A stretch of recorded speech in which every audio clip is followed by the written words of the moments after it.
வணக்கம். விரிந்த பார்வையின் இன்றைய செய்திச் சுருக்கம் வாசிப்பவர் சூர்யா தேவி.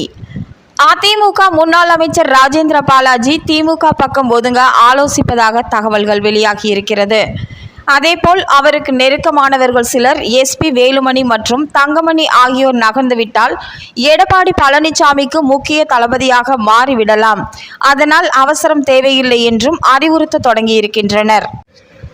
தமிழகத்திலிருந்து கேரளாவிற்கு கனிம வளங்களை எடுத்துச் செல்ல தடை விதிக்கப்பட்டிருக்கும் நிலையில் அந்த முடிவை மறுபரிசீலனை செய்ய வேண்டும் என கேரளா அரசு தமிழக அரசை வலியுறுத்தி வருகிறது.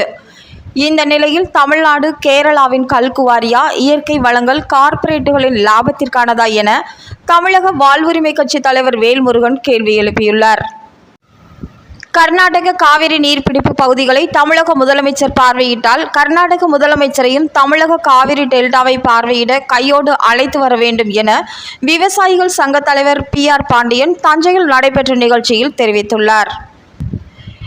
நீட் மற்றும் உயர்சாதி ஏழைகளுக்கான இடஒதுக்கீட்டுக்கு எதிரான போராட்டத்தை கண்டு பாஜகவை விட தாவேக அரசு அஞ்சுவதாக திமுக தலைவர் ஸ்டாலின் விமர்சித்துள்ளார். திராவிடர் கழகத்தின் இருசக்கர வாகன பரப்புரைக்கு தடை விதித்ததற்கு கண்டனம் தெரிவித்துள்ள ஸ்டாலின், சிவப்பும் மஞ்சளும் சேர்ந்தால் கிடைப்பது காவி என்றும் சாடியுள்ளார். இத்துடன் இன்றைய செய்தி சுருக்கம் நிறைவடைகிறது. நன்றி.